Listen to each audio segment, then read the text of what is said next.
O céu tinha uma tonalidade anormal, um azul profundo que parecia pulsar, como se o próprio universo estivesse a aprender a respiração.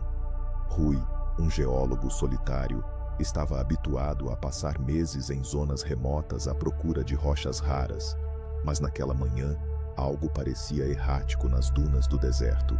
Um sussurro gelado, indistinto, flutuava nas areias, como se o vento contasse uma história olvidada. Ao sair na claro da manhã, notou um padrão no solo, uma formação irregular que sugeria um impacto. A marcação tinha características que nenhum fenômeno natural poderia explicar. Fascinado, Rui começou a escavar. À medida que a areia cedia, uma bruma etérea emergia da cratera, e ele sentiu um arrepio na espinha, como se algo ancestral despertasse. A sua mente, inicialmente intrigada, começou a tremelicar, inquieto com o que estava a descobrir. Os dias passaram, e o sussurro transformou-se em uma cacofonia na cabeça de Rui.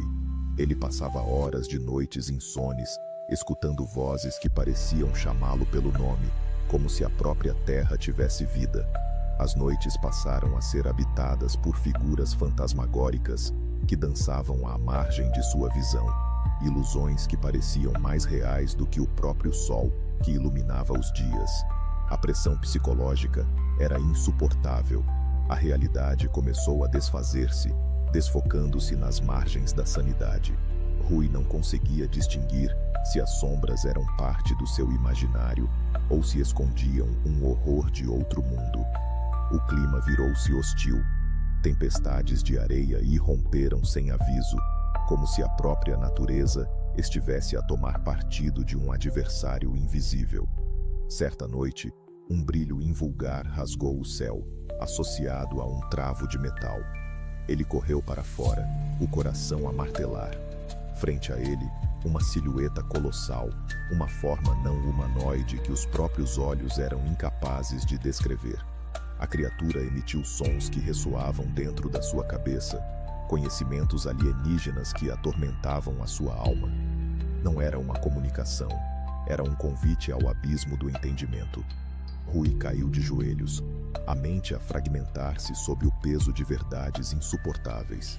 A presença daquele ente cósmico não era um aviso, mas um legado de horror que superava a mera vida humana. Ele soube naquele instante que a sua compreensão da existência era uma ilusão, um mero gráfico na vasta tapeçaria de realidades que mal ousava vislumbrar. A criatura parecia absorver o seu terror, alimentando-se dele. E, quando tudo chegou à beira do colapso, Rui fechou os olhos, um impulso de se desprender daquela realidade. Quando abriu novamente, havia apenas o deserto, imutável e silencioso. A marca no solo tinha desaparecido e as vozes silenciaram-se, mas um vestígio do sublime horror permaneceria como um eco distante. A sua vida antes dele, de família e amigos, parecia uma crônica distante, uma história que não pertencia a este mundo. As estrelas brilhavam acima, indiferentes, e o sussurro do vento continuava, agora em um tom de riso sibilante, deixando Rui a questionar se alguma vez deixou o horror para trás ou se, na verdade, se tornara parte dele.